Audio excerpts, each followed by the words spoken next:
नहीं, अस्सलाम वालेकुम, welcome back to AC Ali coaching academy Ahmedabad.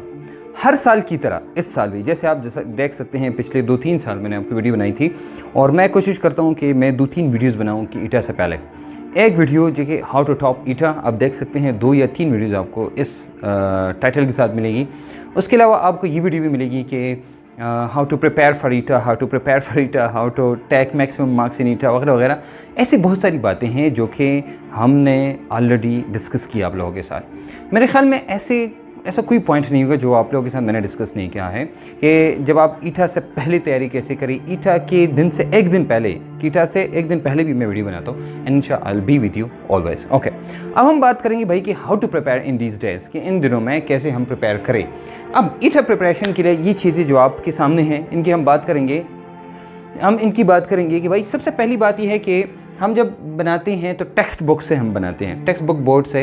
मतलब आप जानते हैं जैसे केमिस्ट्री की किताब है आपकी, तो मैं आपको दिखाऊं, ये जो आपकी केमिस्ट्री की किताब है तो इससे बनाने की ज़रूरत होती है, ठीक है, क्योंकि आपका ईटा जो है वो इधर से आता है। जैसे आपके FSC फर्स्ट ईयर की किताब है वही किताब है, या आपकी जो फिज़िक्स या बायोलॉजी की किताब है वहाँ से करते हैं। अब क्वेश्चन ये है कि जो टेक्स्ट बुक आप करते हैं तो क्या आपको सारा टेक्स्ट बुक जो लिखा है वो आपको रीड करना चाहिए?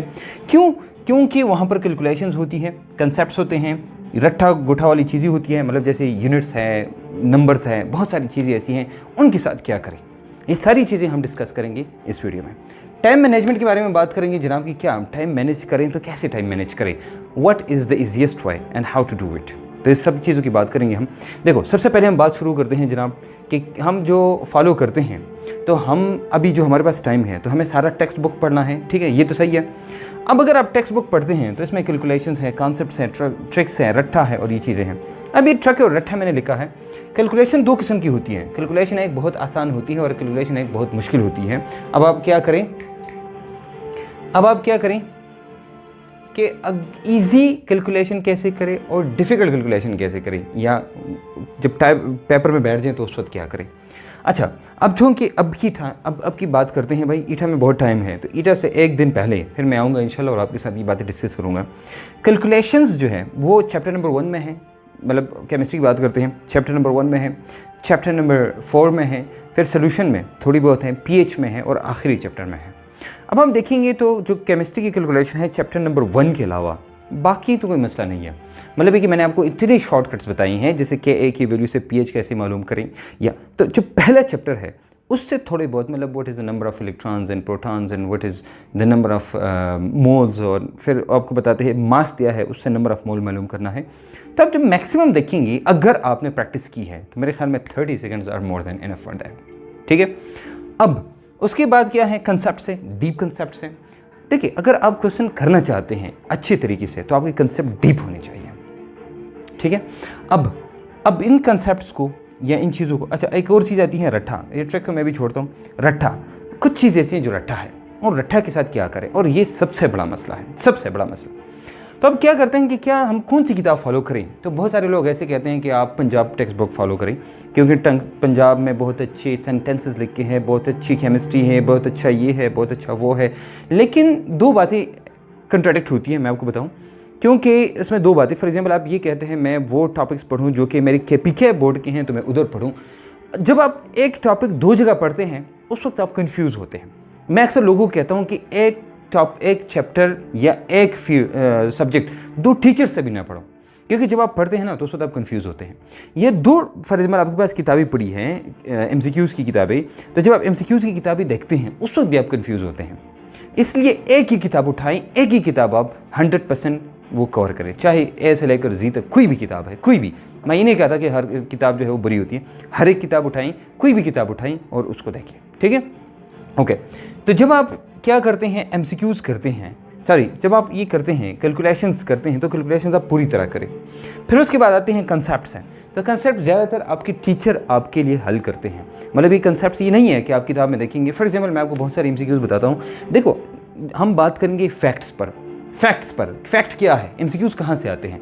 MCQs आते हैं, फॉर एग्जाम्पल मैं आपको कहूँ कि what is the number of electrons की बात करते हैं, तो क्या आपकी बुक में नंबर ऑफ़ इलेक्ट्रॉन वाला क्वेश्चन है? नहीं है।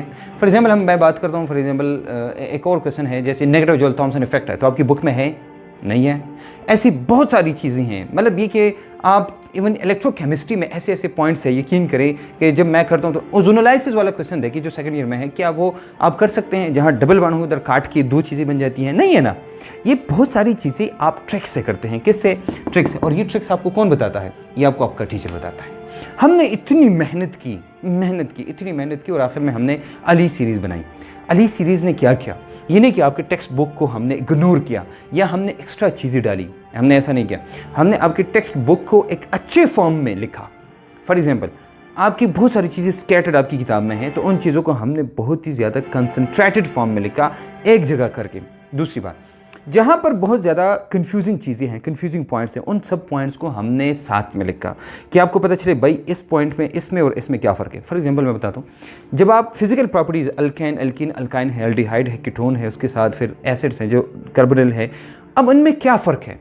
अब ये जो तमाम फ़र्क आप देखते हैं, तो जब आप एक जगह टेक्स्ट पढ़ते हैं और दूसरी जगह पढ़ते हैं तो डेफिनेटली बीच में जगह होती है, तो आप कंफ्यूज हो जाते हैं। तीसरी जगह पढ़ते हैं तो और भी कंफ्यूज हो जाते हैं। तो हमने उन सब को साथ में मिलाया और आपको कहा भाई इसमें और इसमें और इसमें ये फ़र्क है और ये सिमिलरिटी है। अब MCQ में क्या आता है? वही फ़र्क और सिमिलरिटी आती है, नहीं तो आप जाके पास पेपर देखें। ठीक है, तो जब से ये फ़र्क और सिमिलरिटी आपने देखनी है, उसके लिए आप अली सीरीज़ को हाईली रिकमेंडेड बुक है। मैं ये नहीं कह रहा हूँ कि ये मैंने लिखी है तो इसलिए, या SCA की बुक है तो इसलिए। यकीन करें, ये सिर्फ़ और सिर्फ इस खातिर कसम खा के, जिसके पास किताब है वो कसम खा के मुझे बताई कि ये किताब कैसी है, नहीं तो मैं आपको इधर ऑन द कैमरा दिखाता हूँ अगर आप चाहते हैं तो। ओके, अब ट्रिक्स क्या चीज़ है? ट्रिक्स वो चीज़ है जब आप 1 मिनट, 2 मिनट, 3 मिनट की चीज़ आप ऐसे सेकंड में कर सकते हैं। और बहुत सारे ट्रिक्स हैं, बहुत सारे। मतलब ये ओजोनोलाइसिस वाला रिएक्शन मैंने बताया कि फॉर एग्जांपल आप कंफ्यूज होते हैं कि इससे क्या को काट के, 2 में काट के और इस करके, और जहाँ डबल बॉन्ड है उधर डबल बॉन्ड ओ लगाएं, बस आपके पास आपकी क्या आ जाएंगे? तो ऐसे रिएक्शंस है जैसे विलियमसन सिंथेसिस रिएक्शन है, क्लेमेंसन रिडक्शन रिएक्शन है, उनमें हमने निमोनिक बनाई है, कहानियाँ बनाई हैं। उन कहानियों को उधर ऐड करके आप कर सकते हैं ईजिली। समझ आ रही बात? कहानियों का मतलब ये है कि आप एक जुमला बनाएं और उस जुमला से आप पूरा रिएक्शन याद कर सकते हैं। या बहुत सारे और ऐसे तरीके हैं जिनसे आप मतलब ये क्या ना, ट्रिक्स होते हैं। हर चीज़ में एक ट्रिक हमने बनाया है जिसको हालांकि आई नो कि बहुत सारी टीचर्स हैं, उन्होंने वही ट्रिक्स उठा के खुद अपना नाम किए हैं, लेकिन अली सीरीज़ का फ़ायदा ये होगा कि अगर हमारी चीज़ कोई बताता है तो आपको पता होगा हाँ यार ये तो सर अली की है। ठीक है, ओके। तो ये रट्ठा गोठा वाली चीज़ें हैं वो भी हमने क्या है उसकी हमने टेबल्स बनाई है। याद रखना आपकी बुक में जितनी भी इक्वेशंस है, देखो ना इक्वेशन अब पिछली दफ़ा भी आई थी, तो अब इक्वेशंस हैं, जितनी भी रट्ठा गोठा वाली चीज़ें हैं और हैं, जैसे नंबर्स हैं, यूनिट्स हैं, इसी तरह बहुत सारे नाम हैं या उनकी प्रॉपर्टीज़ हैं, मतलब वो कंट्राडिक्टरी प्रॉपर्टी होती है, उन सब की हमने टेबल बनाई है और आपको हमने किए। आइसोमेरिज्म में देखिए, आइसोमेरिज्म आपको बड़ा आसान लगता है, लेकिन इसमें कुछ पॉइंट्स ऐसे जो कंट्राडिक्टरी हैं और कुछ ऐसे हैं जो सिमिलरिटी हैं, उनको भी हमने साथ में किया है। आपकी बुक में जितनी भी रिएक्टेंट्स हैं उन सब की हमने टेबल बनाई है और आपको दी है। मतलब इतना हमने आसान कि आप सोच भी नहीं सकते। ठीक है, तो ये क्या है ये आप देखिए। उसके बाद आते हैं MCQs की बात आते हैं। MCQs को कैसे हल करें? देखो, अगर आप सही टीचर आपको मिलता है तो आपको हर एक पॉइंट बताता है, भाई इस पॉइंट से MCQ आता है, वही पॉइंट आपका MCQ होता है। इसलिए जब आप कोई टॉपिक करते हैं तो उसके साथ उसके पास्ट पेपर के MCQs हल करें ज़रूर, क्योंकि पास्ट पेपर अब देखेंगे तो अली सीरीज़ में सबसे पहली चीज़ हमने दी है। देखो, 2 चीज़ें आपको बड़ी मतलब मैं बताता हूँ आपको, 2 चीज़ें आपको मिली। एक पास्ट पेपर की MCQs है, एक एक्सरसाइज की MCQs हैं। पास्ट पेपर की MCQs और एक्सरसाइज की MCQs को हमने क्या किया है, हमने ऐसे किया है कि पास्ट पेपर के जो MCQs हैं उनकी टाइप ऑफ MCQs बना के उसी तरह के हमने एक्सरसाइज की MCQs बनाए हैं।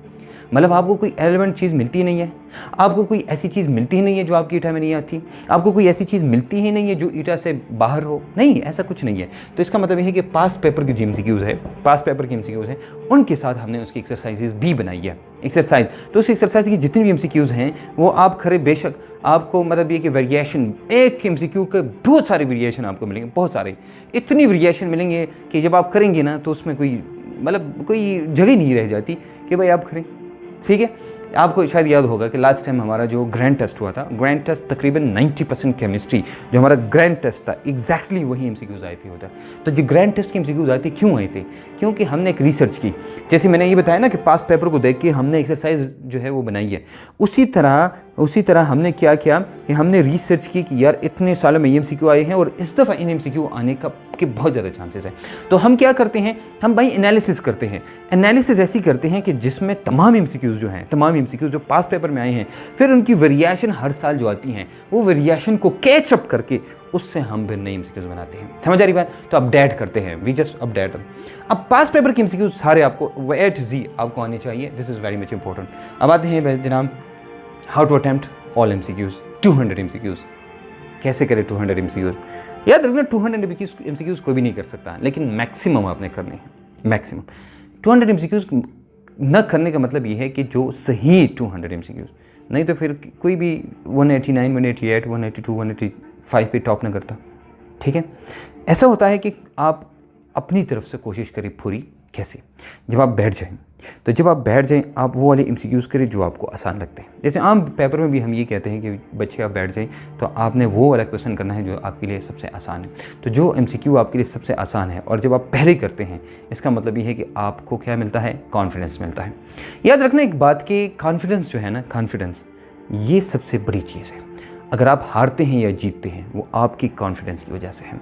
अगर आप खुद को ये कहते हैं कि यार टाइम तो बहुत शॉर्ट है, इसका मतलब है आप अपने कॉन्फिडेंस को ऐसे लूज़ करते हैं और आप कहते हैं नहीं मेरे पास इनफ टाइम है, I am gonna do it. तो जो पॉसिबल वाइज है, द पॉसिबल वाइज, उन पॉसिबल वाइज को लेके आप तैयारी कर सकते हैं। सो व्हाट आप क्या करें? टाइम मैनेजमेंट का मतलब अब यहाँ पर मैं पेपर की बात नहीं कर रहा हूँ अभी। यहाँ पर क्या है? यहाँ पर यह है कि आपके पास जितने दिन हैं उसमें जो आसान तरीन चीज़ें जिससे ज़्यादा MCQs आते हैं उनको सबसे पहले करें। ठीक है, उसके बाद क्या करें? फॉर एग्जांपल कुछ चैप्टर्स ऐसे हैं जो कि फिज़िक्स में है, आपके चैप्टर्स को बहुत ज़्यादा टाइम लेते हैं, लॉन्ग कैलकुलेशंस होती हैं, उनको छोड़ दें। दो किस्म मैंने बताया ना, कंसेप्चुअल MCQ भी आते हैं, ट्रिकी भी आते हैं, रट्ठा भी आते हैं, कैलकुलेशंस भी आते हैं। अब रट्ठा को तो आप टेबल बना के करें, ट्रिक्स जहाँ पर आते हैं तो ट्रिक्स से क्या करें, और कंसेप्ट जो हैं वो तो आपके कंसेप्ट डीप होने चाहिए जो आपका टीचर आपके लिए, आपकी टीचर आपके लिए क्या करते हैं? डेवलप करते हैं।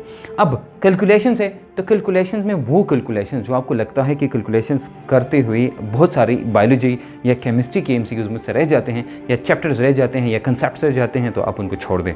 ठीक है, ये इसको कहते हैं स्मार्ट स्टडी। तो इसका मतलब ये है कि इन होल सब चीज़ों का मतलब ये है कि अगर आप ज़्यादा मार्क्स लेना चाहते हैं, एक अपने आप में कॉन्फिडेंस लाई, सेल्फ कॉन्फिडेंस इसको कहते हैं। सेल्फ कॉन्फिडेंस का मतलब ये है कि आपके अंदर कॉन्फिडेंस हो, आपकी अंदर से आवाज़ आई कि आप कर सकते हैं, तो तभी आप कर सकते हैं। अगर मैं आपको 1000 नहीं, 2000 नहीं, 5000 नहीं, 10,000 दफ़ा भी कहूँ कि आप कर सकते हैं, याद रखना। अगर मुझे एक बात बताएं, छोटी सी बात, अगर ऐसा हो जाए कि आपके पास फॉर एग्जाम्पल 84,600 रुपये है या 400 रुपये है और आपसे किसी ने 10 रुपये चुराए हैं, तो आप क्या करेंगे? तो क्या आप वो 10 रुपये के पीछे जाएंगे? ये फॉर एग्जाम्पल आपके पास जो पैसे हैं, या उनको आप ज़ाया करेंगे? आप नहीं कहेंगे वो हो 10 रुपये हैं, मेरे पास अब भी तो इतने ज़्यादा हैं, 64,400 सारी इतने हैं, तो मेरे पास अब भी इतने हैं। अब ये जो 10 रुपये है, ये आपका वो टाइम है जो गया है, और जो मेरे 84,000 समथिंग या 64,000 जो बनते हैं, वो क्या है? ये जो आपके हाथ में है वो ये है। हम क्या करते हैं? हम वो जो 10 रुपये गए हैं उनके पीछे रोते हैं, और जो हमारे हाथ में है उन पर शुक्र अदा नहीं करते। याद रखना, जो टाइम हमारे पास है ये वो पैसा है जो हमारे पास है ज़्यादा, और 10 रुपये वो है जो हमसे गया है। तो 10 रुपये को छोड़ के जो आपके पास है उनको यूटिलाइज करें। तो time management is not a problem, it's just a matter of your confidence and self confidence. ठीक है, मिलेंगे इंशाल्लाह एक नई वीडियो के साथ। इजाज़त दीजिए आपके लिए, अल्लाह हाफ़िज़।